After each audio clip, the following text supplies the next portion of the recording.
When it's too cold outside, airplanes often get delayed, or in extreme cases, even cancelled altogether. First of all, if it snows heavily, such conditions drastically decrease visibility, making it unsafe to taxi and take off. During a blizzard, flight control may command the aircraft to stay on the ground and wait until the snowstorm subsides.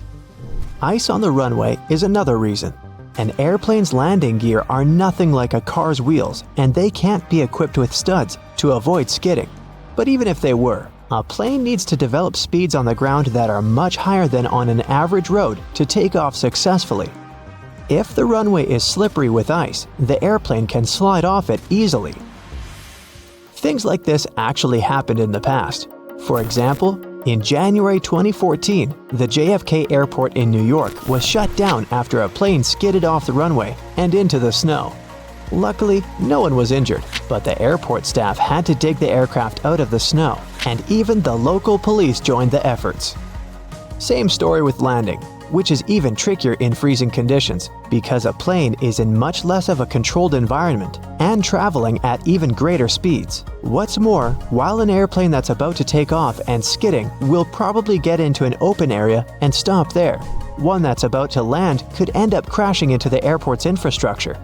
Needless to say, that's way more dangerous for everyone. Freezing weather conditions can also cause frost and ice sheets to build up on the plane itself. Airplanes are carefully engineered, and any tampering with their structure may cause huge trouble. As experienced pilots say, even a thin crust of ice over the wings of a plane can mess with their delicate design and destroy lift. Planes can be de-iced though. The airport staff usually spray them with a special solution that doesn't let the ice build up on the aircraft's skin. But back to the runway. If it's covered with ice, there's little you can do. Unless the sun is shining, the chances of safely removing the ice from the pavement are almost zero. There's also a chance of damaging the pavement, making potholes, which can result in safety concerns for both takeoff and landing. Imagine driving over a pothole in a car at full speed. Pretty unpleasant. And now multiply it by about 1,000, because a plane is much heavier than a car, and don't forget that the landing gear is not exactly there for driving. Jet fuel and the equipment that pumps it can freeze too if the temperature is too low. The fuel freezes at -40 degrees Fahrenheit, but that can only happen on the ground before takeoff. At a cruising altitude, temperatures may drop as low as -70 degrees Fahrenheit, but since the liquid is inside the plane and burning down steadily, it's much warmer there. On the ground though, nothing stops the fuel from turning into ice. If that happens, no flights are available, obviously. Same goes for the pumping equipment. Even if the fuel is still liquid, the pump may cover with ice and just stop delivering the fuel into the plane's tanks. In the worst-case scenario, it might even break down, leading to expensive repairs and prolonged delays in flights. Finally, ground crews have to do a lot of work before takeoff or landing, and they're all human after all, so they can't bear the freezing cold for too long.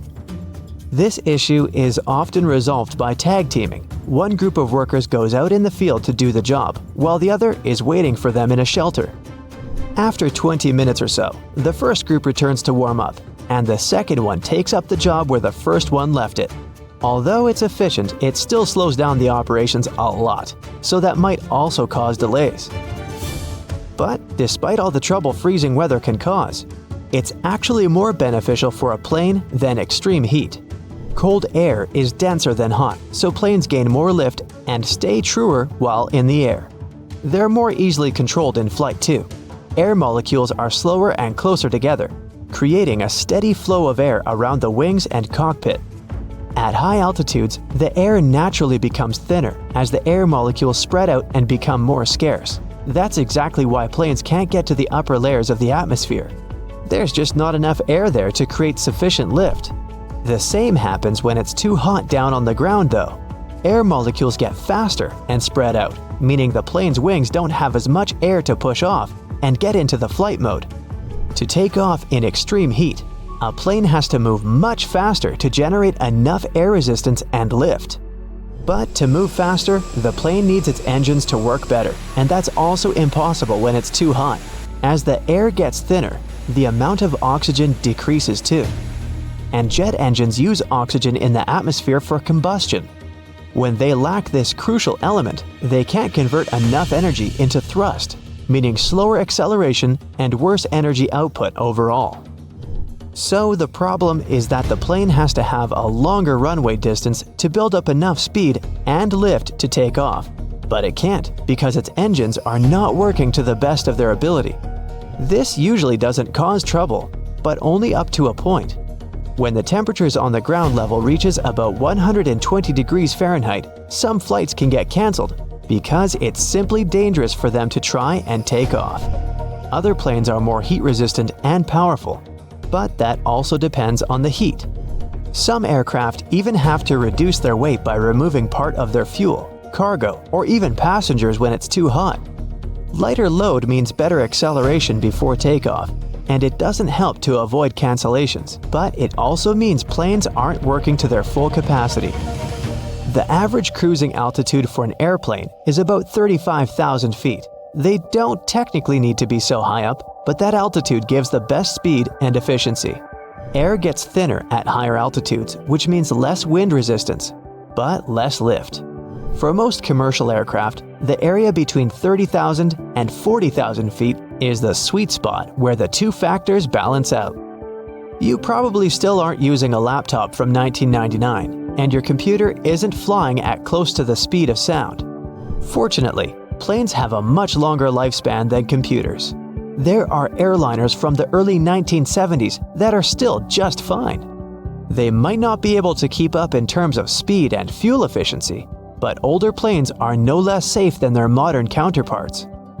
Contrails, those white trails airplanes leave behind them at high altitudes, are easily mistaken for engine exhaust, but most are nothing more than water vapor.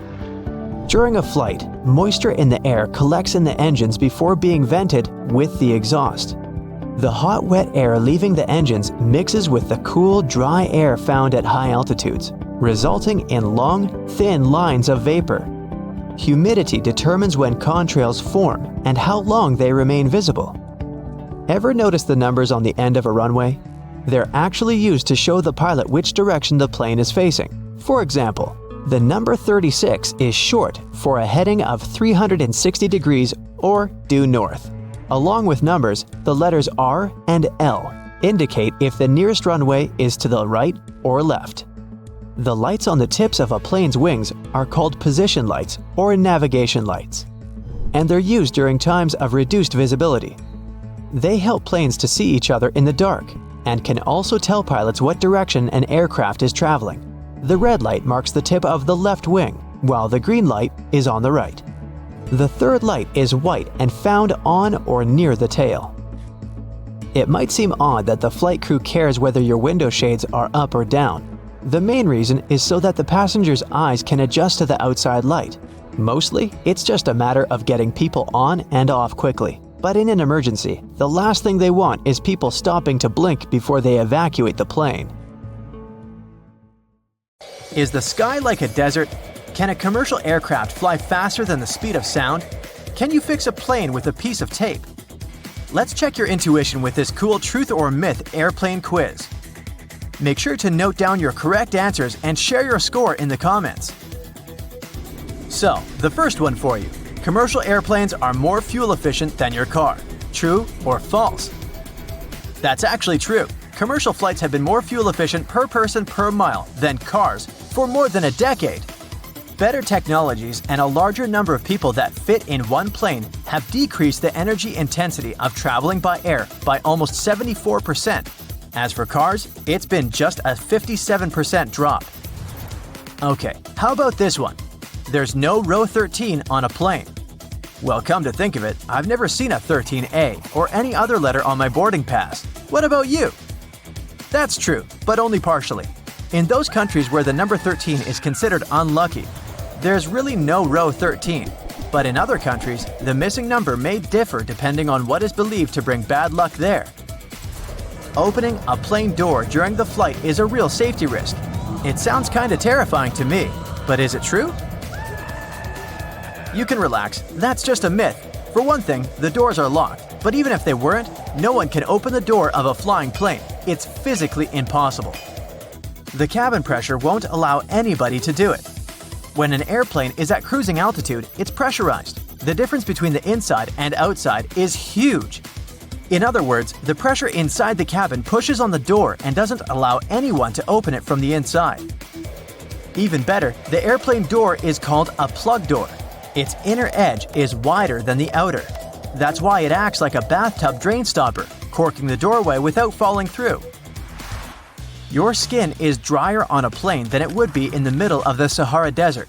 Can you believe this? And if you think this is true, you're absolutely right. The airplane cabin is pressurized, and the humidity there is set to 20%. For comparison, in the Sahara Desert, the average air humidity is around 25%, and your skin is used to at least 40% of humidity. That's why your nose and throat feel so dry when you're flying. Several years ago, someone posted a photo on the internet that became viral in no time. In this image, there was an airline technician, and he seemed to be fixing a plane with duct tape. So the question is, could it be true? Or was it just a fake? The answer isn't so simple. It wasn't your regular duct tape, so partially, this fact is a myth. But it was some kind of tape, known as speed tape. It costs around $700 per roll. It's actually an aluminum adhesive you can use to temporarily mend minor damage, until you can repair it properly. Is it true that pilots avoid the Bermuda Triangle? After all, it has such a notorious reputation. Ships and planes simply disappear into thin air in this region. This one is certainly a myth.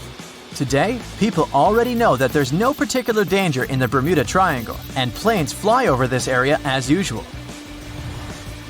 Airplanes mostly fly on their own, with autopilots doing all the work. Myth or truth? What's your bet? It's a widespread myth. Many people are sure that planes are some super automated mechanisms that can fly mostly by themselves, and pilots are there simply for backup. In reality, though, flying is a hands-on job. It needs constant attention and a skilled flight crew. There once was a plane that flew twice faster than the speed of sound. Can it be true, or is it too far-fetched? This fact is definitely not a myth. The Concorde could reach a speed of 1,330 miles per hour. That's much faster than the speed of sound, which is around 767 miles per hour. And that's indeed almost twice as slow as the Concorde. You might have heard this scary fact before. Planes empty toilets right in the air. Sounds alarming, but is it true? Fortunately, that's only a myth. There's absolutely nothing to this legend. Airplane toilets use a vacuum-based system to transport all the contents out of the bowl and into a special tank. It's located in the rear part of the aircraft, and this tank gets emptied only on the ground. This is a tricky one. When a plane is flying towards the east, it can reach higher speeds. So, can the speed really depend on the direction? And this is true. It's possible thanks to high-altitude winds, known as jet streams.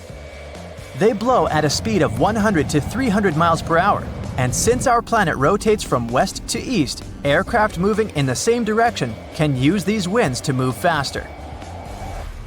Do you think pilots can control airflow to keep passengers sleepy and relaxed and save on fuel? This one is definitely a myth. If you ask a pilot this question, you might hear "ridiculous" in reply.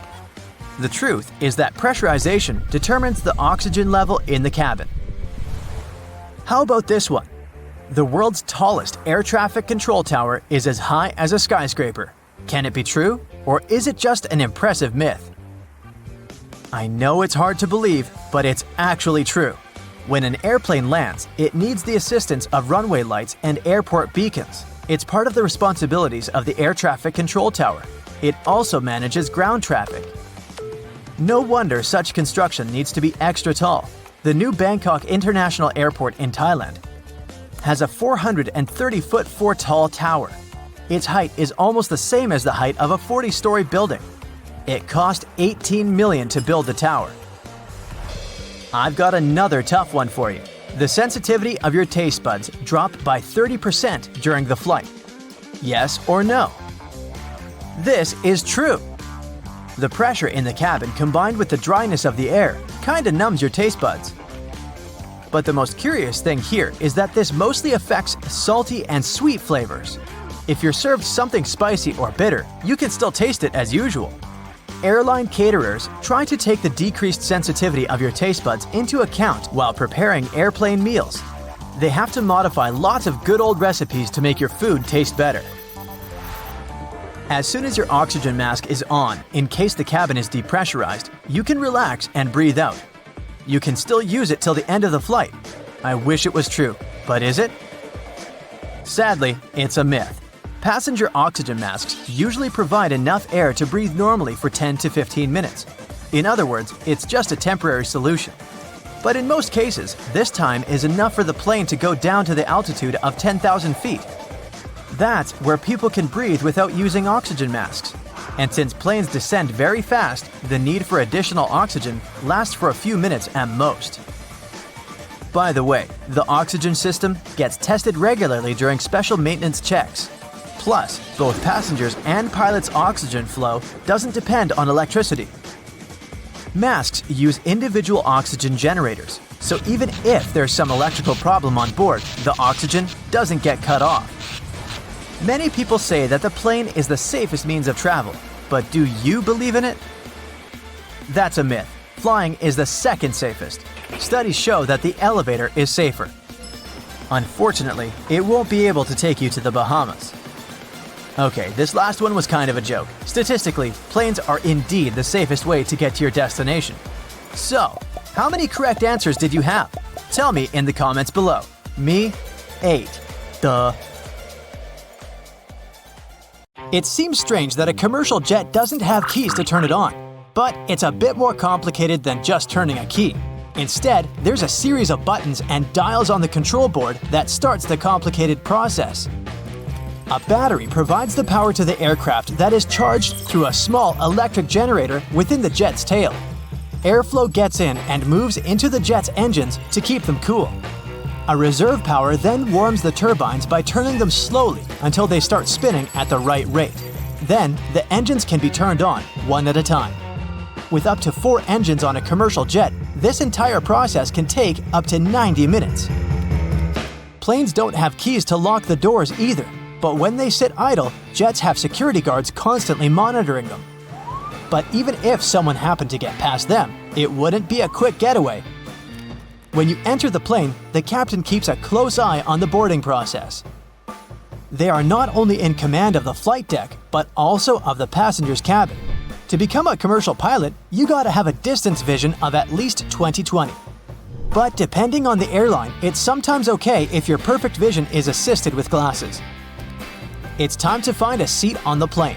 You checked in late, and you've already had an unpleasant experience of not getting on your flight like that in the past. This is because airlines purposely overbook their flights, just in case there are no-shows or cancellations. So, you didn't get to choose your seat this time. You walk past the front seats in jealousy. There are seats that are always taken much faster because everyone wants to leave the plane as soon as possible after it lands. But if you're choosing safety over early departure, the back is the place to be. It's estimated to be 40% safer in the rear end of the plane.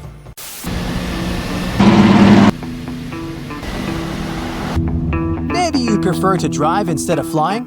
The chances of something dangerous happening to a plane during a flight are 1 in 11 million. Compare it to the likelihood of a car accident, which is 1 in 5,000. You've been placed at the emergency exit. Excellent, more legroom. Over the past 30 years, legroom has been decreasing more with every year. Up to 5 inches on some airlines. No, you haven't been getting taller. The reason behind this is the more people they're able to fit in, the more money the airline makes. Airlines don't build their own aircraft and use factory-made planes.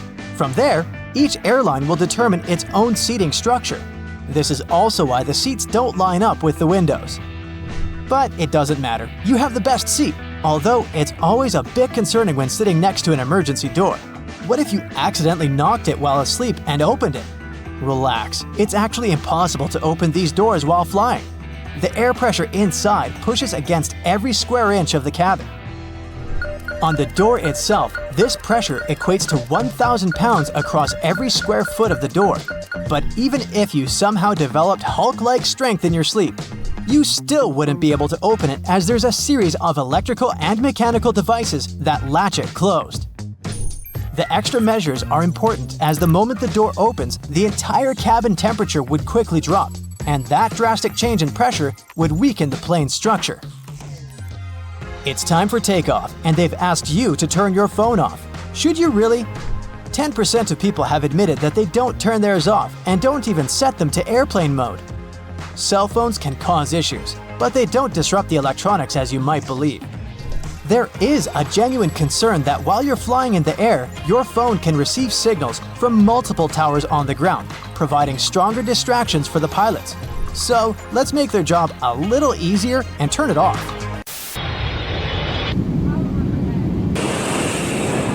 The plane has reached 40,000 feet, your ears have popped, and the seatbelt sign is turned off. The flight attendant walks down the aisle with their arms held outward. Within such a thin passage, they walk this way as it helps with their balance. They try to avoid disrupting passengers, so they don't use the headrest of the seats. And in case of sudden turbulence, there are special grabbing spots under the overhead luggage bay. It's estimated that 500,000 people are flying in the sky at any given time. So right now, you're part of that special group involving 0.1% of the world's population. You look out the window and notice the white wings. Planes are painted white and other lighter colors as well to help reflect solar radiation. This avoids damage from the sun by reducing the amount of heat the plane receives. We'll be experiencing some turbulence. But further in the distance, dark clouds approach and the plane is heading towards a thunderstorm. Since it's made of metal, it has to be a big electric conductor, right? Thankfully, jets are fitted with an aluminum shell that conducts electricity very well. The cabin's interior is completely shielded from lightning, protecting electrical systems and leaving us carbon-based mammals unhurt. A plane is so perfectly built for electrical storms that it's one of the safest places to be. There haven't been any major incidents from a storm since the 1960s. You're thirsty and you're aware that you should have brought your own water. When aircrafts land at each location, they refill their water supplies. The water quality in a plane is based on where they collected the vital liquid. Many things contribute to the water quality of every airport. Water cabinets, trucks, carts, and hoses all could be of different standards. In 2019, an airline water study found that most airlines weren't providing clean water, so the general recommendation is to only drink water from a sealed bottle and avoid even tea. But the food is perfectly fine. As you sit back down, you notice the cabin is cold. Super cold, to be honest. It's intentionally set to around 71 degrees Fahrenheit, for a good reason. When people become vulnerable to fainting, it's due to not receiving enough oxygen. And when there's warm air mixed with high cabin pressure, fainting becomes more common. So, while the cold air is helping those who need it, you've been provided with a blanket for your comfort. Warmed up with a blanket, you notice the dry air running through your nose, and it dehydrates your lips and eyes. But don't worry, the air is completely safe and very clean. 40% of the air is recycled and goes through a thorough cleaning system to remove all dust and airborne bacteria, and the other 60% comes from the outside. The humidity levels in the air get very low, and that's why you feel all that discomfort. It's now dark outside as the plane begins its descent to land, and the lights are dimmed. The dimmed lights aren't for the pilots or crew or those at the airport. They're for you. If something goes wrong while landing when it's dark, they'll have to start an emergency procedure. The dimmed lights are there to help your eyes adjust and help you follow towards the exit in the dark easier. But luckily, today, it won't be necessary, as your journey has come to an end. Pilots can't eat similar meals when they're working. Imagine that you're on a transoceanic flight. The airplane is flying over the Pacific Ocean. Flight attendants deliver the dinner meals. Everyone is enjoying the pasta. The sauce tastes a bit funny though. That's probably okay. After all, you are eating an aircraft meal. It can't taste like a 5-star chef plate. Time goes by. Oh no! You were right! Something was indeed wrong with the food. But if all the passengers have the same problem, so do the pilots. To prevent both of them being out of order, pilots are advised not to eat the same meal at the same time. In such a scenario, if one pilot feels bad, the other one can take over. I mean, this is not an imperative rule stated by the Federal Aviation Administration, but most airlines make their own rules about this matter. Flight attendants have access to hidden equipment, such as a defibrillator, supplemental oxygen, a fire extinguisher, and duct tape. But probably the most interesting gear they have is handcuffs. These objects are there to protect passengers from others, and sometimes from themselves. Turns out that flight attendants have everything they need to defuse a troublemaker. Aviator sunglasses look cool on pilots in movies, but in real life, they don't wear polarized glasses. First off, they have a glare-reducing effect. This can cause some trouble in the cockpit. A pilot has to read instruments, but the stuff in the cockpit, such as LCD displays, emits polarized light. So a pilot with those cool polarized glasses can't read the displays with 100% efficiency. Pilots shouldn't wear these glasses simply because of safety concerns. Imagine a shimmer of glare coming from another plane's windscreen, but the pilot missed the sign because of polarized sunglasses. Ever noticed a hole in the tail of an airplane? Well, most commercial airplanes have it. Next time you get into an airplane, take a closer look. The hole has a fancy name, Auxiliary Power Unit. It looks like a hole from the outside, but that is actually a hidden turbine engine. Most of the time, the APU will remain off for the entire flight. It will start working when the plane lands. It provides power to the cabin lights, air conditioning, and cockpit electronics. Don't underestimate the APU's power, though. It can also provide the power required to start the main engines. You've watched a Brightside video and learned what the APU is. A perfect icebreaker. Unfortunately, you're not in a chatty mood. You just want to take the plane, land, and start your vacation. Yet again, there is only one door to board. You are at the end of a queue. Why don't planes generally have multiple doors? According to the experts, the biggest issue is that the bridge takes up a lot of space. When an aircraft is loaded from the front and the rear, it takes up 2 slots. This is not ideal for the administrators. Newly remodeled or constructed terminals tend to have dual boarding compared to the older terminals. Change of scenery, let's jump into a cruise ship. There are hidden passageways and secret doors in ships. These secrets are from an insider. Staff on the ship mostly work in their designated area. How does a worker get from one place to another without using the stairs and doors that the passengers use? There is a network of corridors and stairs all around the ship, used only by the crew. I mean it when I say secret doors. They blend with the walls, so they go undetected by those who don't know where the door is. Maybe you can stumble by accident. Here is a clue. Pay attention to the walls near the guest stairs. Try to think of those gigantic cruise ships as floating metals. This leads me to a cruise cabin fun fact. The walls of the cruise ship cabin are magnetic. Imagine you're traveling to multiple countries on board a cruise ship, a single-month voyage. You collect destination-themed magnets and decorate your cabin. True cruise fans know this magnet magic, so they put a couple of magnetic hooks into their luggage. Neat tip, use magnetic hooks to add extra storage in your cabin. Hang clothes and accessories, postcards, or hats. Speaking of ships, why do some ships and boats have small holes constantly releasing water? To keep the bilge free of water. Water builds up over time inside the bilge, and the bilge pump automatically pumps the water out again. Ships don't have headlights. Using a headlight could prevent accidents. If they work for cars, why not for ships? Headlights are the source of light, but the light that comes out of them bounces back at the light source at some point. With cars, for instance, headlights work because the area you want lit is narrow, and you can easily take action if you see an obstacle on the road. For ships, this is super hard. The light source should be powerful enough to light the area the captain wants to see. Large cargo ships, for instance, need more than a mile to stop or take action. Plus, imagine how much brighter should the ship's light be to light the whole area in front of it. They do see each other with different sorts of lights called navigation lights. These are small but practical. They arrange it in a standardized way so that ships could see each other. The exciting thing is that they don't just notice one another in the dark, they also understand each other's movements and directions. Here's an example. Imagine a ship with two nav lights. The one on the front is lower, near the ship floor. The other one on the back is high up. This means the vessel goes to the right. It can safely pass by the other ships without hitting them. Trains don't have seatbelts. A bit weird. Every time there is a crash related to trains, this matter comes up. Pretty much nowhere in the world seatbelts are used on trains.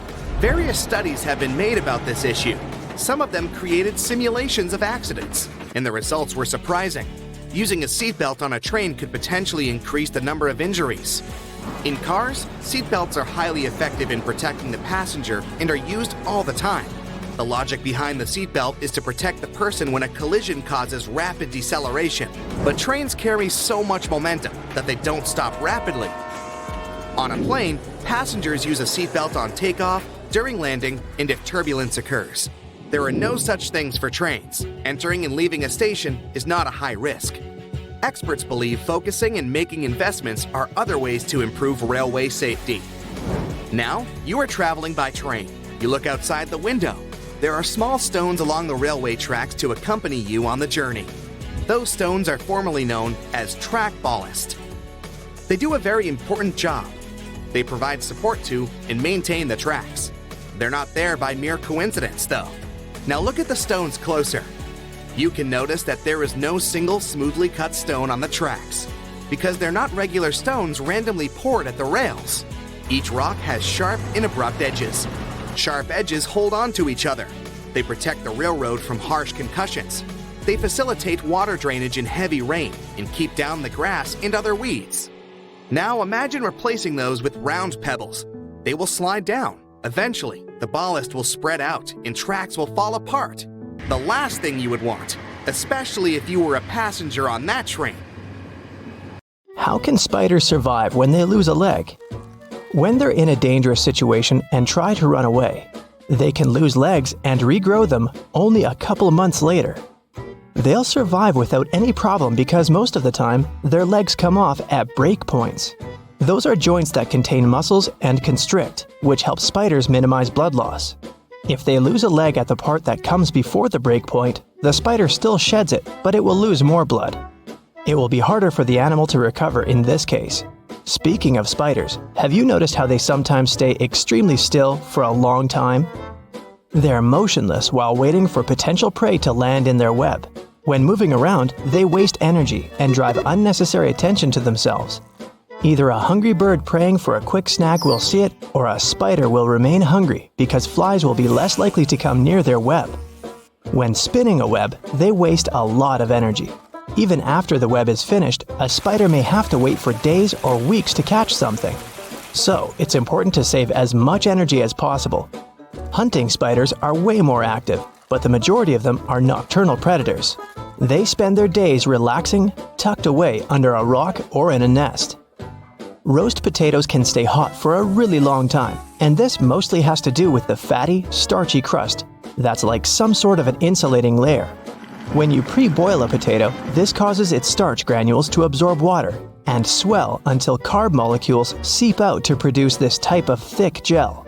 Since potatoes are in the oven, high temperatures drive off moisture. This makes the gelatinized starch on the outside of the potato chunk and creates a crispy crust. This crust traps the heat inside.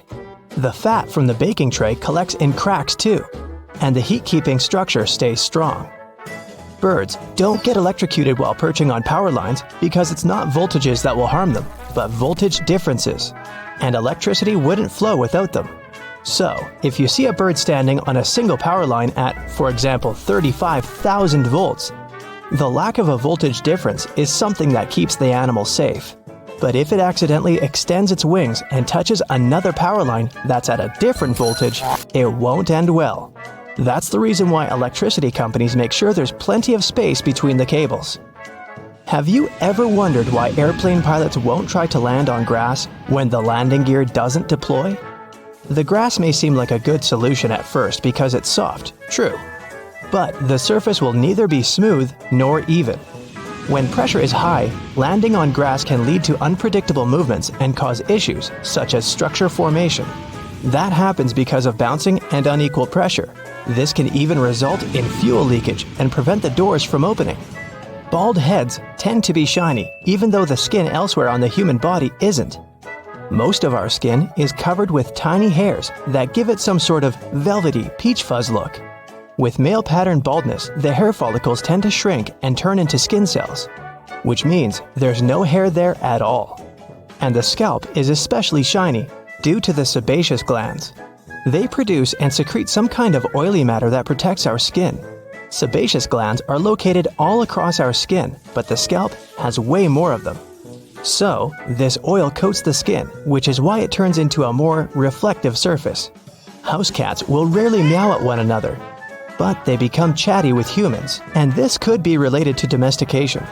The process of taming cats and keeping them as pets started nearly 10,000 years ago. Before that, cats were pretty much loners. They rarely encountered other cats, so they didn't even have to use their voices to communicate with each other. Instead, they communicated through their sense of smell, which included things like rubbing against a certain object, for example, a tree. So they didn't even have to come face to face with other members of their species to send a message. And that's how they mostly communicate today as well. But humans don't have such a good sense of smell as cats, so these foxy creatures had to think of a way to send us a message and still get what they wanted from us, which turned out to be meowing. If you're planning a day trip to a desert, for example, the Sahara in North Africa, you're going to want to bring good sunscreen, and a lot of water, of course, but also a snug sleeping bag if you're planning to spend the night there too. Deserts really become cold during the night. In the Sahara, temperatures go from an average high of 100 degrees Fahrenheit during the day to 25 degrees during the night. Such dramatic change happens because of two main factors: humidity and sand. Sand doesn't retain heat that well. When light and heat from the sun reach a desert, sand grains from the top layer absorb heat. But they release it back into the air relatively quickly. So during the day, the sand radiates the energy coming from the sun, which eventually heats the air and leads to extremely high temperatures. And during the night, the sand is quickly losing heat once again. But this time, there's no sunlight that would reheat the desert. That leaves the sand colder than before and leads to such low temperatures. In arid deserts such as the Atacama Desert in Chile and the Sahara, the humidity is extremely low. That means the amount of water vapor in the air is almost zero. Unlike sand, water does well to store heat. Water vapor in the air traps heat close to the ground. It's like you cover the ground with a huge blanket. That way, you stop it from dissipating into the atmosphere. Also, when the air has a high level of humidity, it requires more energy to heat up. That means it takes more time for that same energy to disappear and for the surroundings to get colder. Since there's almost no humidity in deserts, such areas can both quickly heat up and cool down. If you microwave water for tea, it will taste worse than when it's made with a kettle. That's because the temperature of the liquid is the main factor for a good tea. Water should reach a rolling boil before you pour it over tea leaves, whether they're loose or bagged. It's an easy thing to do with tea kettles, both the electric and stovetop varieties. When the burner or the electric heating element is on, the water at the bottom of the vessel warms up. As it's getting hotter, water through the rest of the kettle comes to the boiling point. A microwave doesn't heat from the bottom up. It creates electromagnetic waves that randomly jump around the box. You probably notice when you try to reheat leftovers, they end up partially frozen in some spots and extremely hot in others. The same will happen with water because it's hard to control microwave energy. Overheated liquid won't be good for tea either. When water goes above 212 degrees Fahrenheit, which is the boiling point for water, it can destroy the compounds that give a tea its specific flavor. Have you ever wondered why those electrical plugs most Americans use have holes in the prongs? The story dates back to the early 20th century when Harvey Hubble Jr. invented different types of electrical plugs. He started with the detachable electric plug, which was the first ever of that type. Some of his designs had prongs with indents, those aligned with tiny bumps inside the electrical sockets. Such an indent and bump system secured the prongs in place after people would insert a plug into a socket. At some point, these indents gave way to holes, which worked in the same way. But that's just part of the story. Most of the modern outlets don't even have bumps anymore. They keep plugs from falling out of the wall by using friction and pressure. Today, some manufacturers insert a rod through all the holes in a line of prongs. That's how they lock them in place while encasing them in plastic. Some also say the holes save metal, which cuts costs of manufacturing in the long term. That little yellow hook you can see from the airplane's window if you're sitting next to the wing is there to help you in case of an emergency landing. Inflatable slides can only be deployed from the emergency exit doors in the front and the tail of the plane. In the middle, the passengers would have to walk right out on the wing and get to the ground from there. But jumping from the plane wing isn't safe because it's just too high. And here's where those little yellow hooks come in handy. The flight attendants tie ropes from the doors and through the loops for the passengers to hold onto. This way, everyone can safely get to the ground without injuries. Now, you want to try to avoid cozying up under airplane blankets. Some airlines only wash them about once a month. Better use your own travel blanket, a scarf, or a jacket, and always remember to wear your shoes while walking around the plane.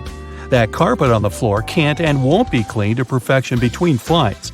It's just too much time and effort for the cabin crew. The dirtiest place on a plane isn't the bathroom, it's your tray table. It has 8 times more bacteria than an onboard toilet flush button. Now, in case of emergency, oxygen masks only have enough airflow to last for about 15 minutes. Luckily, it's just the amount of time a plane needs to find a suitable landing place or to at least descend to the altitude where people won't need oxygen masks anymore. You may wonder why you're asked to lift your seat back and close your tray table before takeoff and landing, but it's for your own safety. A reclined seat is comfy for you, but it makes it harder for the passenger behind you to get out of their seat, which is crucial in case of an emergency. The lower tray table is the same way, only this time it's you who won't be able to stand up fast enough if anything happens. Besides, the tray table prevents you from assuming the secure position in the event of an emergency landing. This position requires you to bend over in your seat, put your head between your knees, and cover the back of your head with your hands. Imagine doing that while your tray table is open. If you look around the cabin, you'll notice little black or red triangles around the midsection of the plane. These stickers let the flight attendants know where the airplane wings are located so they can immediately look out the right window to see if something is amiss outside. You shouldn't lower the window shades while taking off, taxiing, or landing for 2 reasons. First, the flight attendants must always be able to monitor the situation outside, and open shades help them with that, obviously. Second, if something's gone wrong on board the plane while it's on the ground, for example, a fire, the ground crews won't be able to see it and evaluate the situation before going in unless the windows are open. That tiny hole you see at the bottom of any airplane window isn't there to scare you nuts. In fact, it helps keep the pressure from the inside and the outside of the window equalized. The hole itself is only made in the second layer of glass, and there are 3 of them overall, which also helps with security, by the way. Even if the outer glass breaks, there will still be 2 more to keep you safe. Now, you might see flight attendants touching the overhead compartments while they're walking along the aisle, but that's not exactly what they do. Right beneath the compartments, there's usually a handrail that goes all the way through the cabin, so you can also use this trick to stay firmer on your feet in the aisle. The pilots dim the lights in the cabin during nighttime, not for you to get cozy and sleepy. Our eyes have a hard time adjusting to darkness in the first few minutes of sudden lights out. And in the case of emergency, every second matters. So the lights get dimmed to let you get used to darkness in case something happens and you have to act fast. Pay attention to the aisle floor too. If there's an emergency landing at night, There will be 2 luminescent strips along the aisle showing you the way to the exit. Follow them to get safely out of the plane. Flight attendants also suggest counting the seats between you and the emergency exit once you're seated. This will help you navigate in case there's no other guidance available. If a lightning bolt hits the plane, the passengers won't feel it.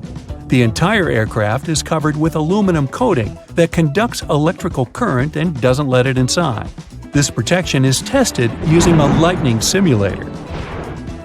Airplane windows are round because the air pressure is evenly distributed this way. If the plane's windows were square, strong air currents would accumulate in the corners of the windows, depressurizing the cabin, and that's bad. Don't think you become untouchable if you go to the airplane toilet. The bathroom door can be opened from the outside. There's usually a small latch at the top of the door that allows cabin crew to get you out of there. It's useful for both getting to people doing something suspicious in the bathroom and helping those who don't feel well and, for example, collapsed while in the toilet. Yeah, let's avoid doing that. The plane's wings flash red and green lights at night to show the direction the plane is heading in. A green light is always on the right wing, and a red one is on the left. Aircraft tires are designed to withstand 4 to 5 times more pressure than they actually experience upon landing. The wheel is more likely to break than the tire. Pilots always have different meals. This is necessary to reduce the risk of food poisoning. The flight can still go well if one of the pilots has gone down because of a stale burrito, but not if it's both of them. And try not to both of you eat the fish. Some airlines don't allow pilots to have beards. Facial hair can prevent securely fitting the oxygen mask, and pilots must always remain conscious. The seats are blue in most aircraft because this color soothes people. It's also easy to keep clean. The rumbling noise you hear after boarding the plane is luggage being loaded on the plane. The compartment is right beneath the cabin, so it can sound quite loud sometimes. On most flights longer than 7 or 8 hours, pilots have access to a specially designed rest seat in or near the cockpit. Flight attendants typically have a section of the cabin reserved for them, and it's sometimes separated from the passenger areas. Some larger aircraft even feature private crew quarters above or below the main cabin. The wings of most passenger aircraft are located at the bottom of the plane. It's called a low wing. Firstly, if you install the engine under low wings, it'll be closer to the ground and easier to repair. Secondly, the wings will take on part of the shock in case of a hard landing. And if the plane falls into the water, then the wings become a life-saving pillow. By the way, a plane can stay afloat for 10 minutes to 60 hours. It all depends on the model of the plane, weather conditions, and pilot skills. Now, most airplanes are white because this color best reflects the sun rays and the aircraft body doesn't heat up as much. Also, the damage is best seen on white, and white paint is simply cheaper. Shoulder straps seem more secure than just a waist belt, but not in the case of planes.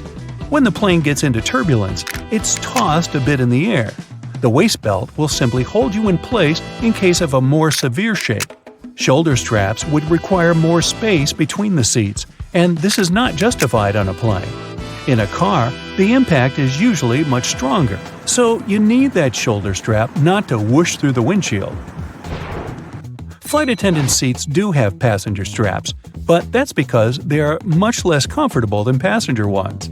They're narrower and positioned facing the passengers.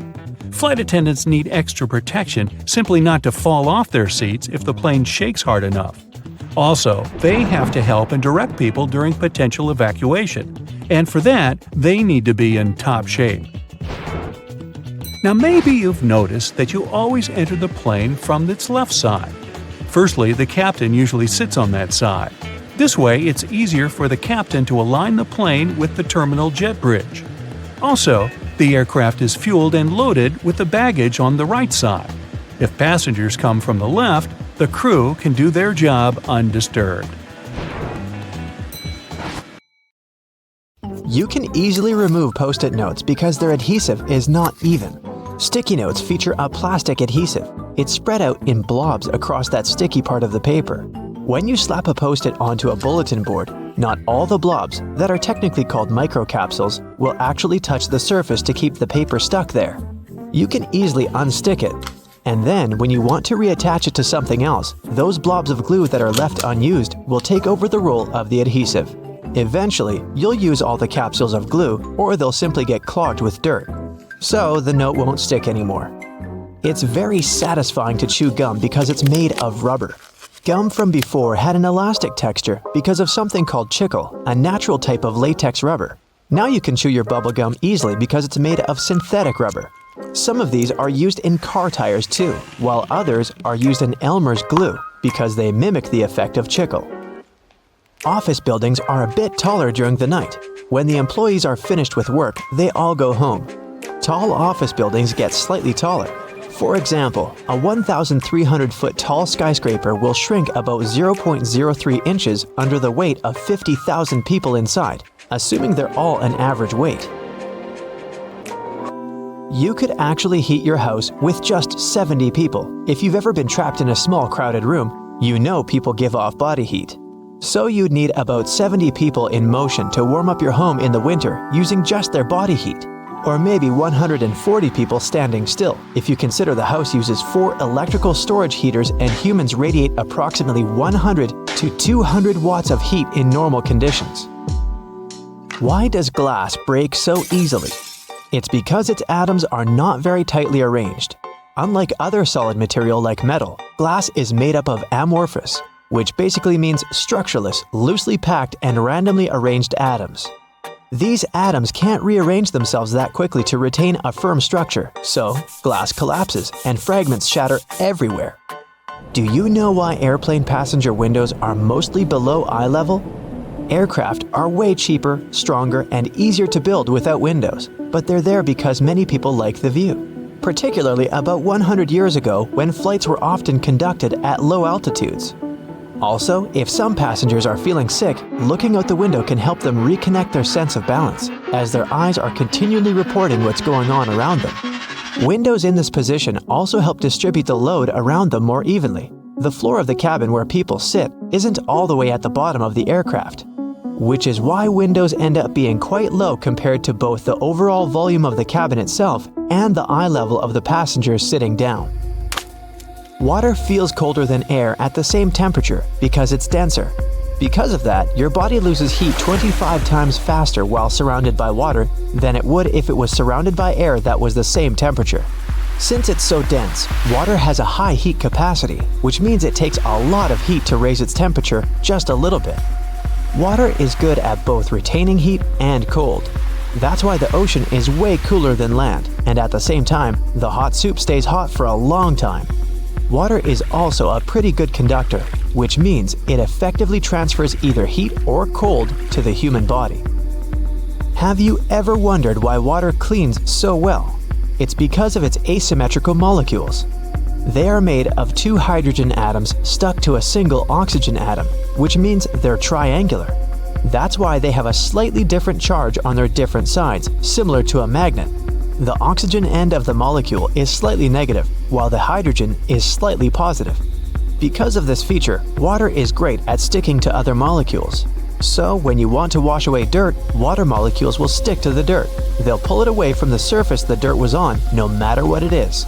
This is why water has surface tension. It's capable of sticking to itself too. House cats share some similarities with big wild cats, but one of the things that sets them apart is their vocalization.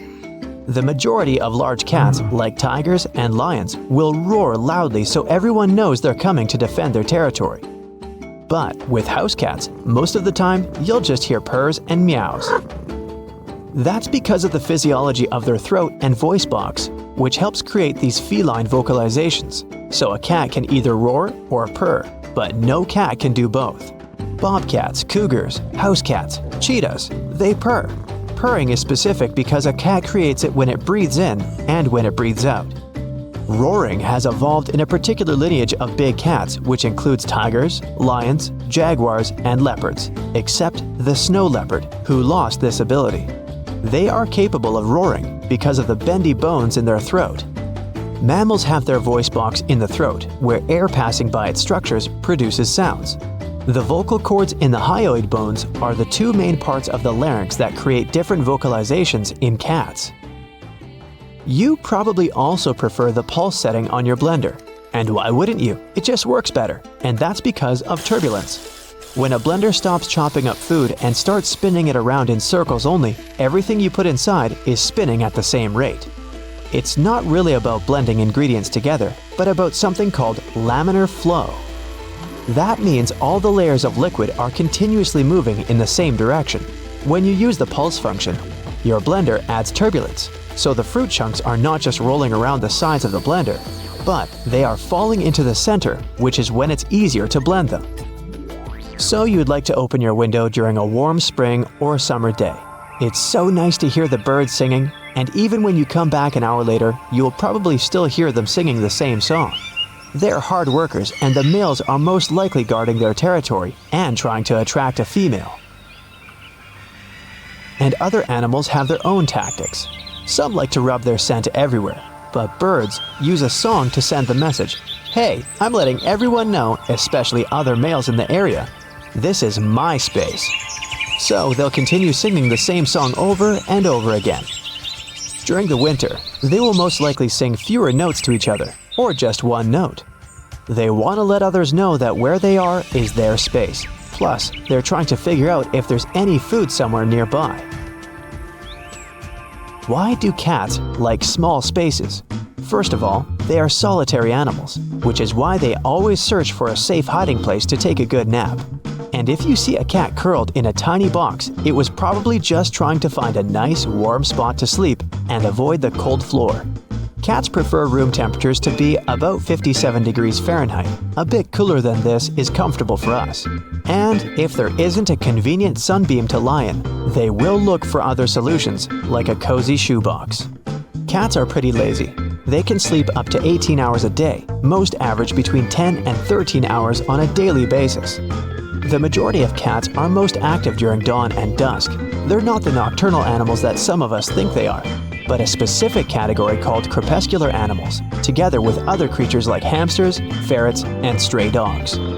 Over millions of years, cats have evolved to become low-light predators. Their eyesight is adapted for activities during twilight. And since that's when they're most active, they save their energy for dusk and dawn. Before they became domesticated, cats would have had to expend large amounts of energy at these times, finding, going after, and catching their prey. House cats no longer need to hunt before each meal, but their natural instincts still encourage them to conserve energy for twilight periods. Why are four-leaf clovers so rare? Similar to animals, plant genes are located in small packages of DNA in the nucleus of each cell. They're called chromosomes. Our chromosomes come in matched pairs, but clovers have 4 copies of every chromosome per cell. There's a gene responsible for four-leaf clovers, and it's recessive. That means this plant will create 4 leaves only if it has a 4-leaf gene on all 4 chromosomes, and that's pretty rare. Also, some environmental conditions like soil activity and temperature can also affect whether the 4 leaves appear. Interestingly, these anomalies tend to happen in clusters, so if you find one, look around you. There might be more of them. Why do cats like to like people? Whoops, that's supposed to read lick people. Sorry. There are a few potential reasons for this. First, they're collecting biochemical information from your skin. They could also be marking you as one of their possessions. Admit it, this totally sounds like cats. And it could be that they're just letting you know they trust you, or at least showing you they don't find you to be some serious threat or competition. How come bananas get sweeter as they ripen? Fruits don't disperse their seeds randomly.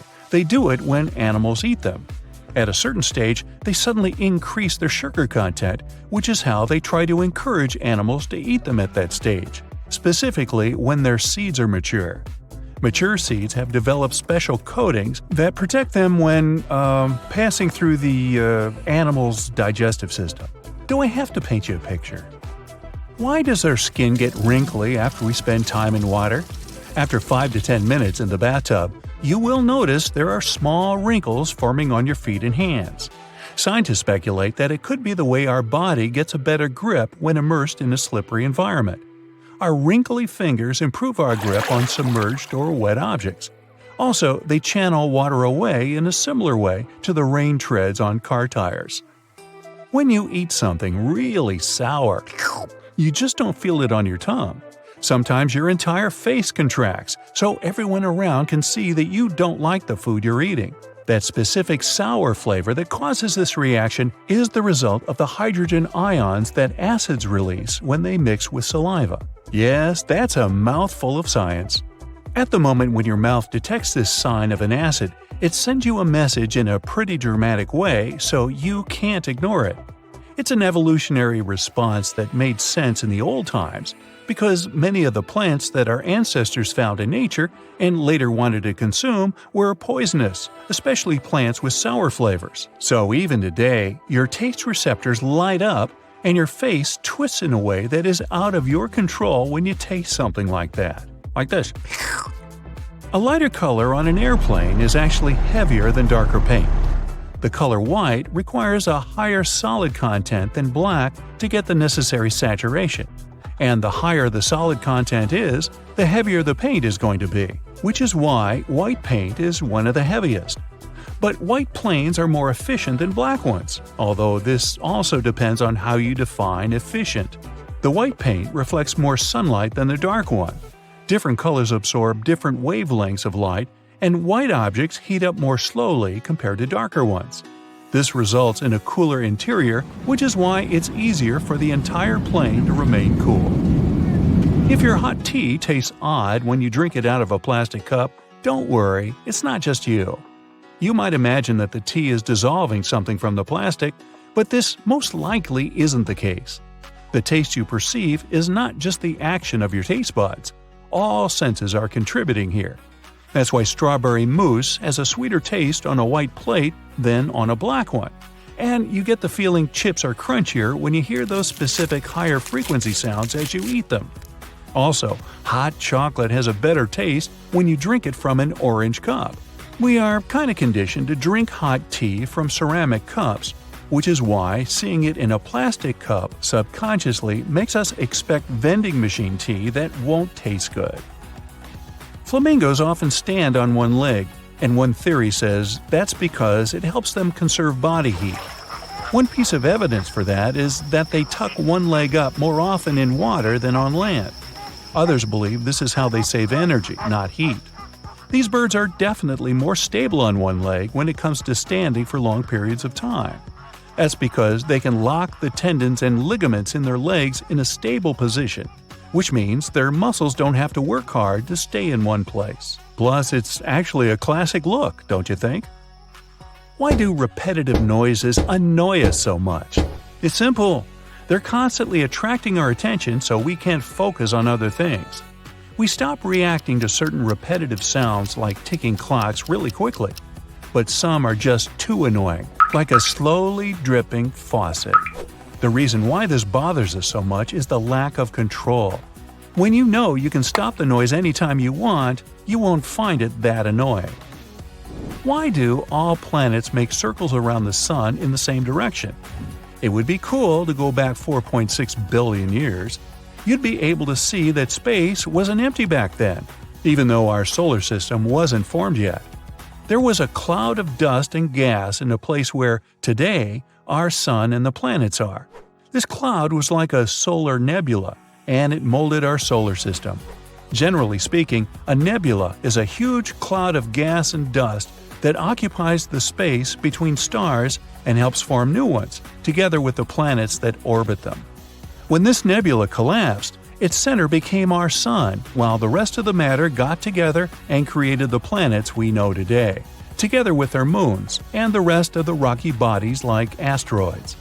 The matter was quickly rotating, and the process looked a bit like cheese dough flattening into a disk that was getting bigger and bigger.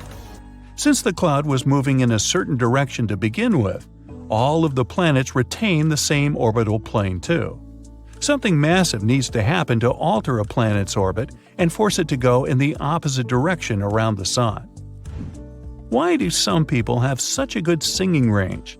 There are 3 things that can affect the general range of sounds coming out of your mouth: the strength of your diaphragm, the size of your vocal folds, and the shape of the chambers in your sinuses. But making the sound beautiful is largely a question of practice. Practice? Yep. At the basic level, you hear a note and reproduce it with your voice. But the true difference between being able to just hold a tune and having a lovely singing voice is related to the thousands of small muscle contractions that are mostly unconscious. They adjust your muscle mechanism where you produce a voice with the emotions you have while singing. Like with other musical instruments, a wider finger span can help you while playing the piano.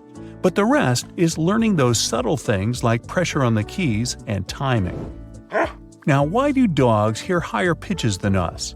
Humans hear frequencies up to approximately 20 kHz and dogs up to 45 kHz. Nearly all mammals can hear higher frequencies than other vertebrates. Birds hear up to 12 kHz and reptiles, amphibians, and fish up to 5 kHz. Mammals don't need to hear high frequencies to communicate with each other, but so they can locate where a certain sound is coming from. The special way of hearing that mammals use, binaural spectral difference cueing, works in a way that our brain compares the frequency range of a sound as it gets to each ear. Head shadows one ear, so some of the frequencies get absorbed, and our brain absorbs higher frequencies more than lower ones. And the smaller the head, the less effect it has on lower frequency sounds. That's why the animal must be able to hear high frequencies to hear a wider spectrum of sounds. A mouse needs to hear up to 90 kHz, and an elephant is fine with just 10. Dogs have smaller heads than us, so they're in the middle category. Why are oceans salty? Well, chemically speaking, salt is sodium chloride, and the salt in the ocean isn't just these 2, but many other ions like calcium and magnesium. Most of these start out like rocks on land. Certain things like wind and rain erode these rocks, which basically means they gradually wear them away. So we can say most of the salt in the ocean comes from rocks. Minerals from these rocks leach into streams and rivers. They carry the salt away into the ocean. About 85% of the ions in the ocean are sodium and chloride, while magnesium and sulfate make up around 10%. And some of the salt that ends up in the ocean doesn't stay there. Animals consume a lot of it. But because of a steady supply of runoff from the surface, levels of salinity are pretty much constant. The ocean also gets its salt from one more source: hydrothermic fluids. Magma coming from behind the Earth's crust heats up deep sea vents. When they get hot enough, they lead to chemical reactions between the seawater and all the minerals from the rocks around the vents. That's why every part of the ocean is salty, but the level of salinity depends on where in the world you are. So take that with a grain of, you know. Do you know the feeling when you've been trying to solve one mystery for your entire life? Nope? Well, Detective Anderson does. During almost 30 years of working for the police, he solved many riddles, caught hundreds of robbers, and helped save thousands of lives. There's a huge number of successfully solved cases on his record. At the age of 25, he caught a thief who changed his own face with plastic surgery once a year. When Anderson was 30, prisoners started breaking from jails all over the world. The detective successfully solved this case. At the age of 38, he discovered the secret base of a forbidden order in a volcano's mouth. By his 50s, he managed to explain all the most inexplicable things in the world. But there was something he couldn't solve. These were 2 mysteries from the 50s, cases of missing planes. All these years, Anderson has been scrolling through the details of this puzzle. Unfortunately, he was too young when this story began. All he had were guesses and notes. But today, a sudden thought struck him. For the first time in many years, he felt that he could finally solve this mystery. But to do this, he had to immerse himself in this story again. So he opened the closet and pulled out 2 old magazines with detailed articles about these incidents. The first one happened in the summer of 1955. July 1st, Pan Am Flight 914 was about to depart from New York Airport with 61 people on board.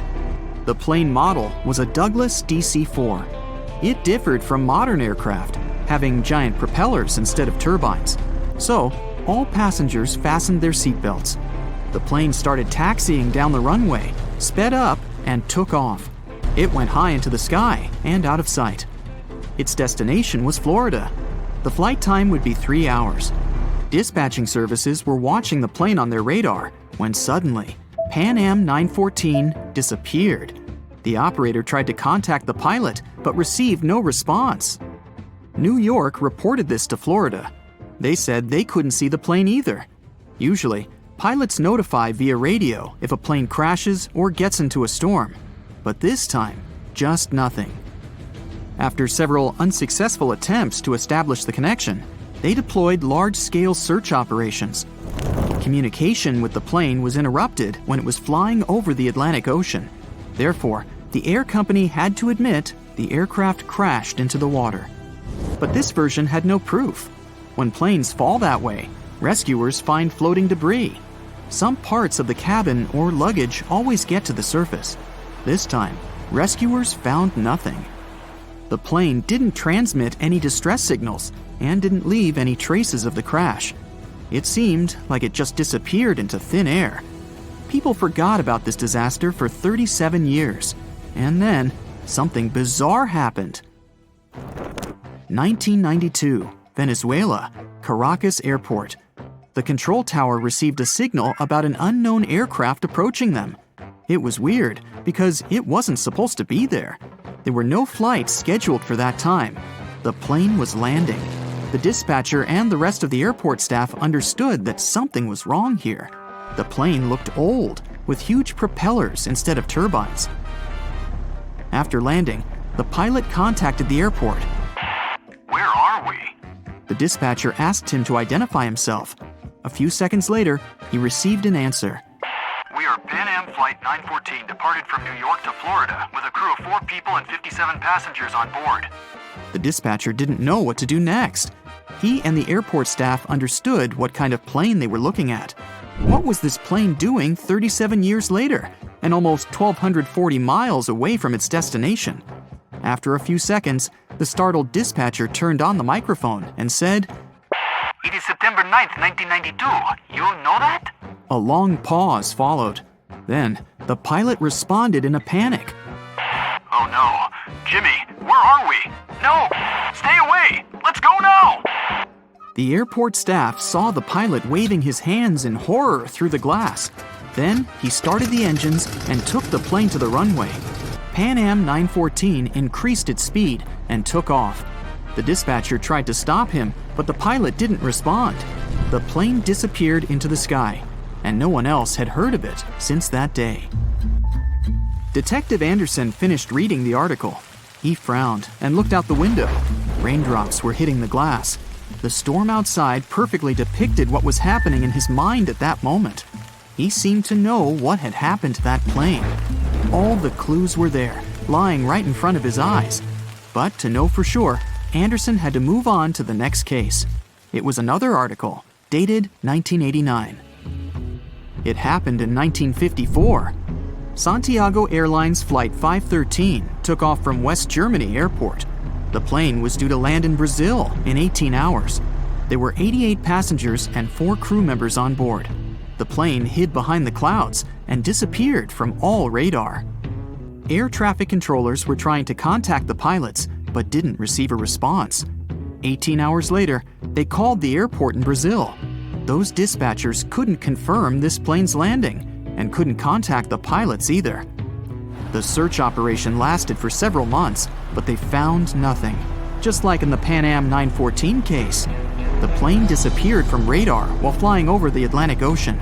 2 years later, the search operation ended, and Santiago Airlines ceased its activities.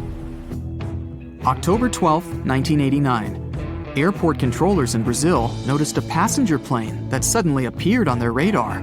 It didn't answer the airport staff's questions and just circled over the airbase. After a few minutes, the plane landed and nothing. No one opened the ramp. Passengers didn't get out. pilots didn't respond. The aircraft was in perfect condition. One of the dispatchers realized that this was the missing Santiago Airlines Flight 513 that had been considered lost for 35 years. Airport staff approached the plane and opened the doors.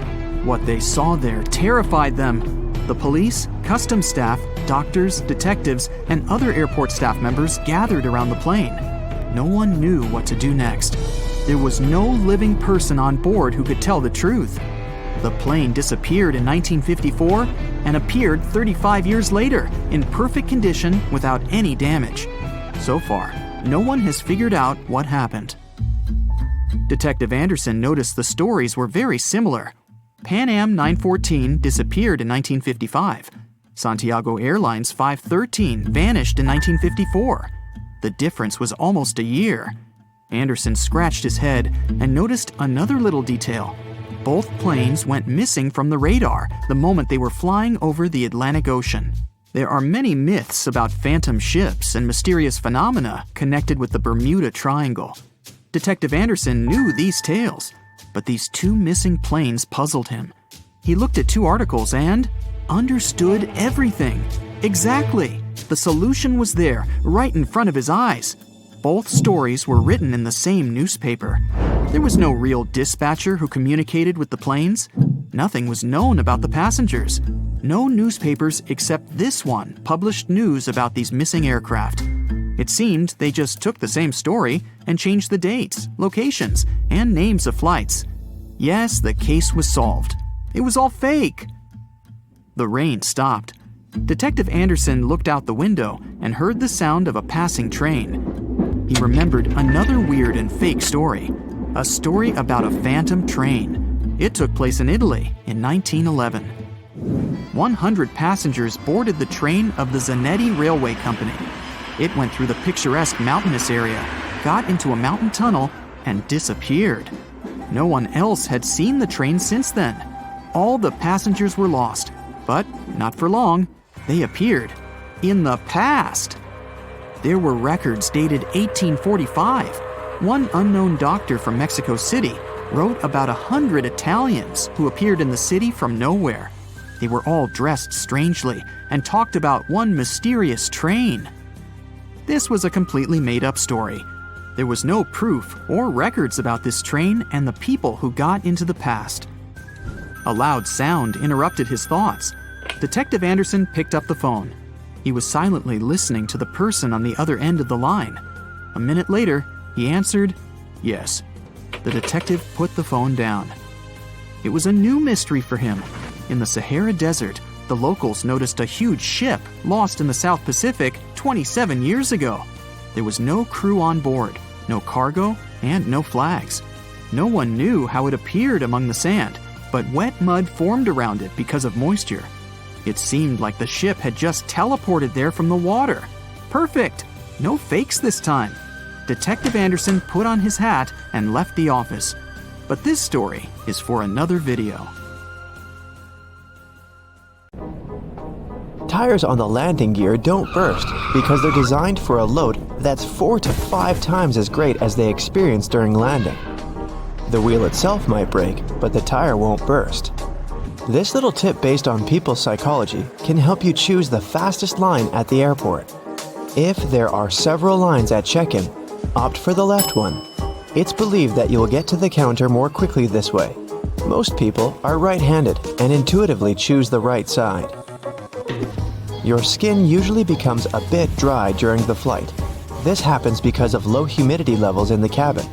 Bring a good moisturizer with you to keep your skin hydrated on board. Do you know that airplane pilots always eat different meals before a flight? This way, if one of them gets food poisoning, the other will be able to take control of the plane. Airplane tray tables are some of the dirtiest surfaces in the cabin, so make sure to wash your hands frequently. And clean that table with an antibacterial wipe to get rid of all those bacteria living there. If you're sitting in an aisle seat, you can have more space to stretch your legs out. Just push the button on the underside of the outermost armrest. This will move the armrest up, giving you more space for your legs and preventing the armrest from jabbing into your side. Here's a reason why they turn the lights off in the cabin. Passengers need to get used to the darkness in case an emergency landing happens at night. This way, their eyes are already used to the absence of light, which makes it easier to evacuate. Flight attendants ask you to open window shades so they can see what's happening outside. This way, they can choose the best way to evacuate passengers in case of an emergency. Almost all passenger planes are white, since this color best reflects the sun's rays and prevents the plane from heating up. Another good reason is that white paint is cheaper. Also, workers and engineers can easily notice any damage on a white surface. It's better to avoid making important decisions during a flight. Your brain doesn't get enough oxygen at such heights. This negatively affects its functioning. Chewing gum, hard candies, and mints can help you to avoid this annoying ear popping during takeoff and landing, but not because of the candy itself. You feel better thanks to the process of swallowing. Yawning helps too. As for the gum, it also helps get rid of that bad breath caused by the thin air at high altitudes, which pulls moisture right out of your body. Dry air can make you feel as if you're coming down with a cold. The air in the cabin dries out your nose and throat as if you have symptoms of a cold. These symptoms usually go away right after landing. The water they use to make coffee and tea on board isn't always clean enough. Yeah, many companies use very good water filters now, but still, it's better to ask for bottled water if you're thirsty. That tiny triangle on the aircraft wall over your seat means a lot for flight attendants. These triangles mark the windows through which you can see flashing indicators. Those signal the retraction of the landing gears and the closing of the flaps. Let's say the pilots find out there's some problem. In that case, a flight attendant rushes to the necessary window to check what's happening. But for passengers, this is just the best place for photos, since you can see the wings perfectly. Seats in the middle of the cabin above the wings are the best for you if you have motion sickness. This area is more balanced and shakes the least during turbulence. If you tend to get nervous during the flight, do some physical exercise not long before boarding the plane. A little workout helps lower your stress levels and makes your body release endorphins, the happiness hormones. Also, this physical activity compensates for the hours you spend sitting still. The turbines are located under the wings, since this makes it cheaper, faster, and easier to service the engines. Previously, they used to be placed in the tail. It required expensive equipment and much more time to repair. When they started installing the engines below the wings, ticket prices went down. Imagine you're flying in a hot air balloon. See the burner system installed under the gas bag, also called the envelope? It heats the air inside, which makes the balloon go up. So, turbulence is the same hot air but created by nature. When the air heats up, it rises a plane. When it becomes cooler, the aircraft goes down. And passengers feel as if they're riding a roller coaster. A stream of hot air left by another plane can also cause turbulence. It's common for most flights, but usually, turbulence is so light that passengers don't feel it. Do you know that planes can fly even after one engine fails? Pilots can control such emergency situations and land the aircraft safely. Passengers may feel a slight tilt during the flight, but in most cases, they don't even know the plane is flying with only one engine. Your eyes get oxygen straight from the air. It's not delivered by the blood. So your eyes can feel somewhat dry during the flight. Put eye drops in your bag. They'll help you keep your eyes moist. It's forbidden to carry large volumes of liquids on board because some hazardous substances can easily dissolve in water. If a plane has to land on water, its wings become a life-saving pillow. Empty fuel tanks help the aircraft stay afloat too. By the way, it can be from 10 minutes to 60 hours before the plane sinks. It all depends on the model, weather conditions, and the pilot's skills. Those smiling flight attendants you meet when you get into the cabin usually hide their hands behind their backs. They're counting people entering the plane to make sure that all passengers are on board. Despite all the words people say about airplane food, it's not actually so bad. The problem is your sense of taste. It's not so acute since the air in the cabin makes your mouth dry. It also dulls your sense of smell. That's why airlines add a lot of spices and salt to their meals. Is it true that your hair grows faster during the flight? Not really. Scientists haven't managed to prove it. This myth appeared in the first part of the 20th century when some passengers noticed that their stubble had grown longer during the flight. It's normal for people to get headaches during the flight, especially right after takeoff. You climb to an altitude higher than Mount Everest within about 10 minutes. These changes happen too fast for your body to adjust. Seatbelts on planes stretch across your stomach to save you from getting slammed against the ceiling in case of turbulence. When it happens, the aircraft starts moving up and down, and your waist belt holds you securely. And seatbelts in cars protect people from horizontal collisions. Airplanes have special protection from lightning. Even if it strikes, passengers won't feel it. Planes are covered with an aluminum coating that conducts electric current but doesn't let it get inside the plane. Electronics and fuel tanks also have extra protection. Plane seats are so uncomfortable because airlines try to fit the maximum number of passengers on the plane. That's why there's so little space between seats. 2 additional rows means 12 more passengers. Also, companies make airplane seats lighter to save on fuel costs. Even seemingly insignificant extra weight can cost an airline thousands of dollars. And, by the way, your seat has a fire-resistant coating. It's necessary to prevent a fire from spreading in case of an accident. Airport workers transport unclaimed luggage to special centers. If the owner doesn't show up within 3 months, the baggage is put up for sale in specialized stores. You couldn't use your phone on an airplane in the past, since cell phones were really dangerous for navigation. Their radio signals could disrupt the settings in aircraft electronics. Oxygen masks fall down not only during strong turbulence, but also when the air pressure inside the cabin changes dramatically. Passengers are okay if they put on their oxygen masks, but in such cases are considered to be an emergency, and pilots do their best to quickly go down to a safe altitude so that passengers can breathe without oxygen masks. Each airplane carrying over 19 passengers must have a crash axe. You will see it installed as a firefighting device. That way, if there's an electrical fire, crew members can cut away the cockpit or some other panels. The pilots can actually break the windscreen if something bad happens and people need to evacuate. Passenger planes are mostly white to protect them from solar radiation and its effects. Aircrafts need to remain cool at airports in particularly hot countries, while passengers are going in or out. Brilliant white paint can bounce the sunlight back. It also protects some parts of the plane that are made of composite materials and prevents their damage since there's higher ultraviolet radiation at high altitudes. Commercial planes must get to speeds of at least 155 miles per hour to achieve stability and safety at takeoff. Some smaller planes can sustain altitude even at speeds of 30 miles per hour. But when speeds are that low, the plane can easily get destabilized and could even fail the takeoff.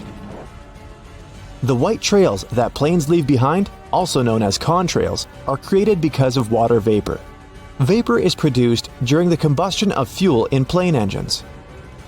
When the plane reaches its cruising altitude of 32,800 feet, temperatures get quite low, about -67 degrees Fahrenheit. It's really cold. So, the water turns into particles of ice. How long these particles are going to remain visible mostly depends on humidity. The higher the level of humidity is, the bigger those trails get and remain visible even long after the plane has disappeared. Airplanes all over the globe get struck by lightning almost on a daily basis. A regular airplane in commercial service gets hit on average once a year. How often it happens depends on a couple of things. First, how many landings and takeoffs the plane performs, since lightning mostly strikes at heights between 5,000 and 15,000 feet. It also depends on location. For instance, it's more likely for a plane to get struck by lightning around the equator and in some other parts of the world. Modern planes are designed to withstand such strikes. They have to go through special lightning tests to prove they can cope with strikes. Planes mostly fly at altitudes of up to 7 miles. There are some benefits like the thinner air or producing less aerodynamic drag, which also means less fuel consumption. The temperatures up there are lower, which makes the jet engines more efficient. That part of the atmosphere is also less turbulent, which helps make flights smoother. Some planes have already gone into space, but not the ones you see at the airport. Those classical planes need air to go up, and space is basically just a vacuum. The first plane that reached space was designed around 70 years ago. During its first flight, it generated lift and stability using its thin, stubby wings. It traveled more than 5 times the speed of sound. There are at least 1 sextillion planets out there in our universe. To give you an idea of how huge this number is, our planet weighs almost 1 sextillion times more than some animals, like a bear. None of these planets are cubic, triangular, or any other shape. They're all round. At its beginnings, a planet is just a cloud of dust and rocks that rotates around a central star. Dust and small pieces attract each other because of gravity, and they keep doing it until they form a blob. Now, the blob starts attracting more matter. It grows and gets bigger until it's done with collecting everything in its path. Gravitational forces work equally in all directions, so that blob gets a round shape. But not the perfect one. Our planet, for instance, is almost a sphere, but with a bulge in the middle. The bulge is there because the Earth is spinning. Every time it rotates on its axis, the middle part travels further than the top. The area at the equator is moving quicker than the area at the poles. And the faster you spin something, the more you'll throw it outwards. Sound will travel 4 times faster in water than in air. It's a wave, and that's why it moves faster in a denser substance.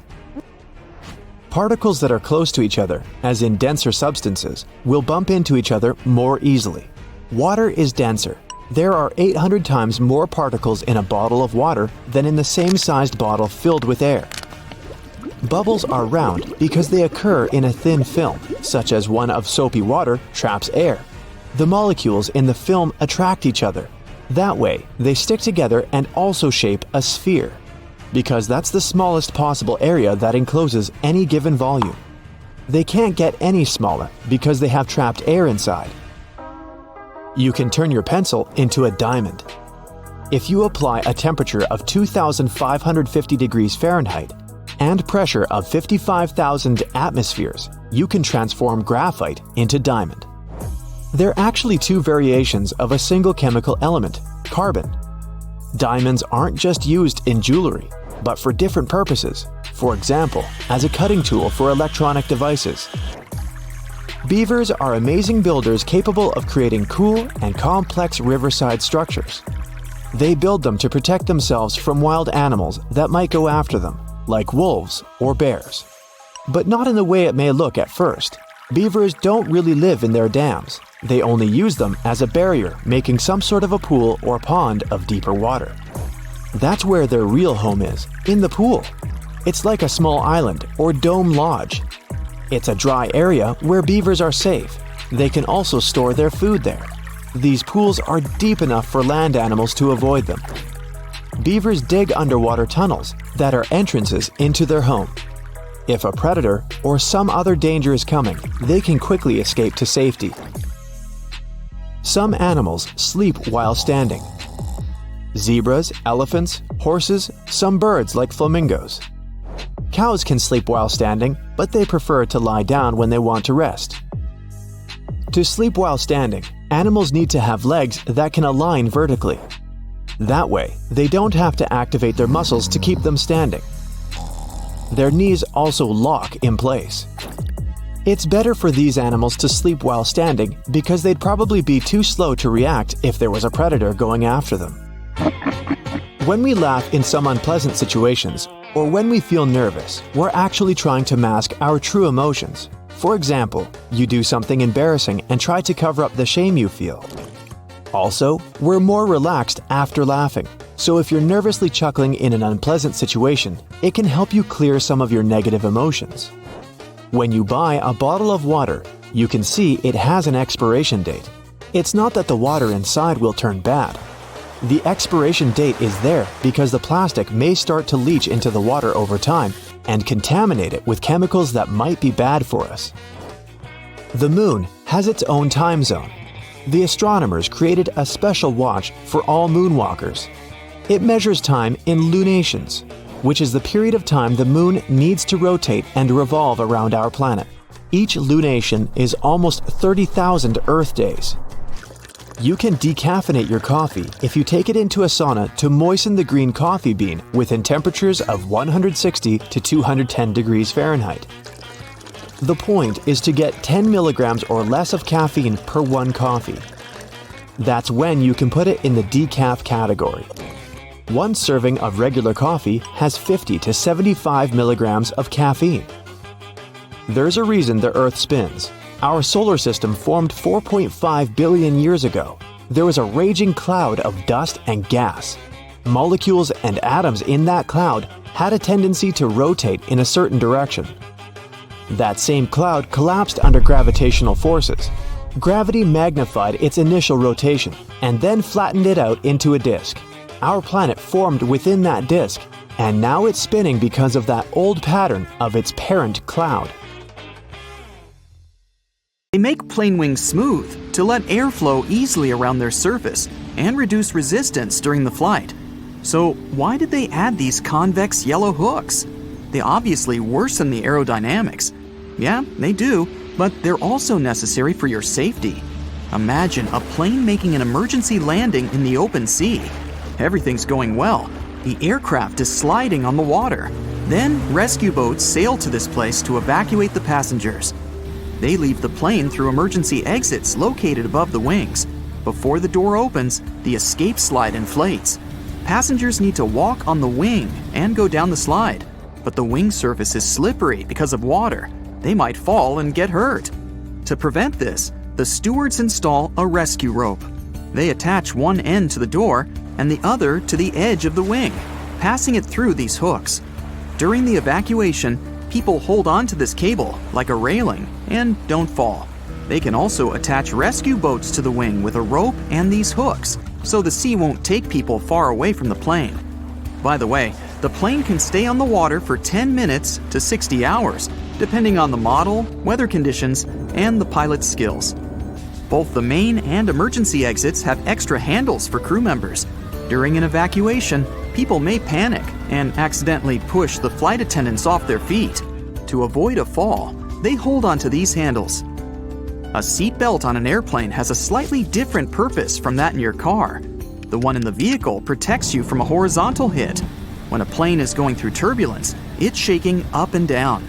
Your waist belt keeps you from hitting the ceiling. Crew members have handcuffs for problem passengers. If someone behaves badly and interferes with the flight attendants have the right to chain them to their seats. To do this, they use police handcuffs or plastic ties. This is the maximum that can be done during the flight. Then they report a rowdy person to the airport and hand them over to the police after landing. During an emergency, oxygen masks drop automatically. They have an extra purpose you might not know about: to equalize the pressure and prevent panic. Air pressure can change because of turbulence. So, among other things, the masks help passengers stay calm. Your seat is your safe haven. That life jacket under it won't let you drown. Also, the seat's surface is made of waterproof material. If water gets into the cabin, the seat will save you from freezing, since it won't get wet. It's also fireproof. The cover can prevent the fire from spreading through the cabin. But more importantly, it can save you from the flames. Of course, you'll most likely never have to use this feature, but it's nice to feel safe, isn't it? You can use the tray table in the seat in front of you like a hammock. Just tie a belt, a blanket, or a towel around the table and stretch your feet out. You might have noticed black triangles on the wall above the seats. For you, as a passenger, they may indicate the seats that have the best view of the wings, where you can take the most beautiful flight photos. But the triangles weren't created for your camera. The crew members monitor the condition of the aircraft through windows under these signs. Suppose the wings freeze, the engine catches fire, or the pilot receives a signal about some problem.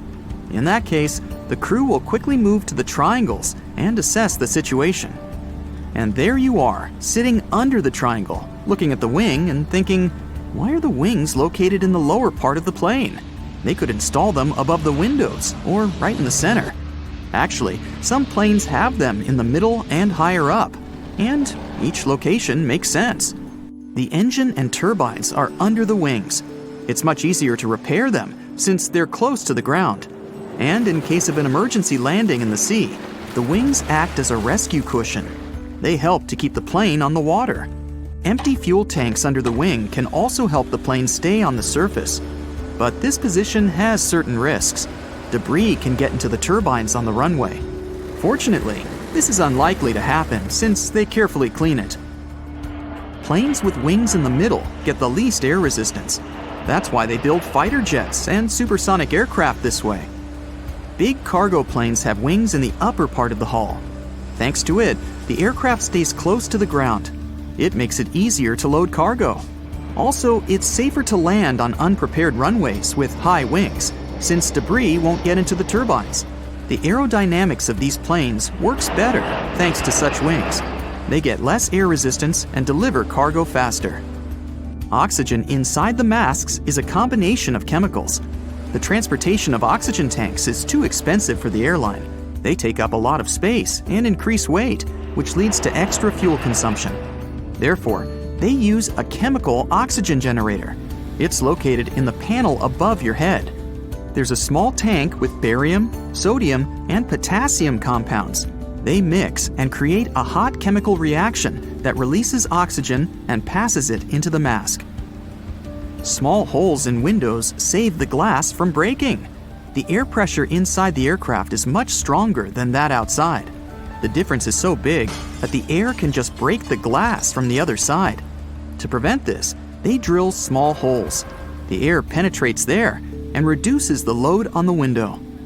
By the way, they have a round shape for the same reason. It's ideal for an equal distribution of air.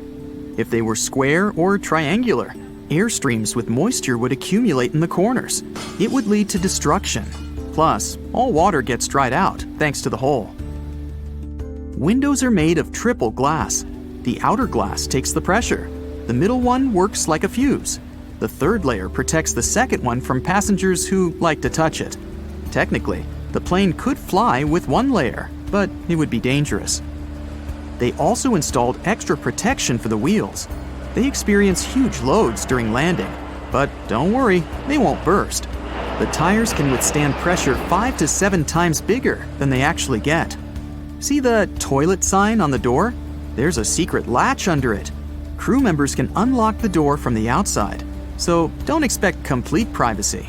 Of course, it's prohibited for other passengers to do that. The cabin crew can open it in case of emergencies. When flight attendants pass through the cabin during the flight, they always touch the upper shelves above the seats. They don't check if the luggage compartments are closed. Along the bottom of these compartments, there are handles in the form of jagged edges. Flight attendants hold on to them not to fall. It's a pretty convenient thing, especially for those who don't like touching the seats with sitting passengers on the way to the toilet. There's an important reason why they install turbines under the wings. Previously, they put them in the plane's tail to improve the aerodynamics of the flight. If one of the engines stopped working, the cabin wouldn't shake so much. Yes, planes can fly with one turbine running. Also, the wings were thinner and streamlined thanks to turbines in the tail, which was also good for aerodynamics. But it turned out that such a location meant additional costs. The engine in the tail was inconvenient to maintain. They used to place it high, so people needed special equipment and extra time to service it. And of course, it affected the ticket price. They started to install turbines under the wings to save money and time. Have you ever noticed the flashing light in the cabin before takeoff? This happens when the pilot disconnects a plane from the airport power supply and switches to the onboard one. This rapid transition may cause flashing. February 2nd, 1970. We're at an Air Force base in Montana. Today, the 71st Fighter Interceptor Squadron plans to hold a training sortie. 4 pilots get into jet planes and take off. Shortly, one of the pilots accidentally activates the braking parachute. A fabric dome shoots out of the plane. It's filled with air and interrupts the flight of the aircraft. The pilot has to land. The other 3 pilots continue the training. They arrive at the designated place and begin to simulate an air fight. Every pilot is a professional in his field. They have undergone similar training many times. But something amazing is going to happen today. The pilot of one plane, Major Curtis, must fight with 2 other planes. One of the Major's opponents is Captain Faust. 2 planes are chasing the target. Major Curtis turns his jet and directs it straight upwards. The other 2 planes follow suit. The Major performs a maneuver, vertical rolling scissors. He flies up in a spiral while simultaneously making a barrel roll. Then he turns around and flies down, performing a dive. The pursuers are not far behind. Major Curtis makes another aerial maneuver. He goes to the side and flies past Captain Faust. At this moment, the captain's plane begins to shake. Its front part lowers, and the jet hurtles to the ground at great speed. Captain Faust can't do anything. The plane doesn't listen to him. The control stick doesn't work. The engine's breaking down. The captain activates the braking parachute, but that doesn't work either. The plane is getting closer and closer to the ground. It can no longer be saved. Now it's important to save at least Captain Faust's life. He ejects and opens the parachute. Suddenly, the abandoned plane starts to fly straight. The flaps on the wings are activated, and it stops falling down. The plane without a pilot flies and slowly descends. It goes at a speed of 200 miles per hour and disappears from sight behind the cliffs. Captain Faust lands safely on a snow-covered field. The other pilots see this and are afraid the plane will fall in a nearby town. They immediately head in that direction. At the time, the unguided aircraft descends, touches the ground, and slides along the field. Next, it makes a 20-degree turn and breaks through a small fence. The plane stops at a farmer's field. The owner of the farm calls the local sheriff. The sheriff arrives and calls the nearest military base to report what happened. He approaches the fallen plane to assess the damage and turn off the humming engine. But as soon as he gets closer, the plane begins to hum and shake as if it wants to escape from there. The plane owners arrive. They are surprised because the plane is in almost perfect condition. They deliver it back to the base, repair it, and return it to service.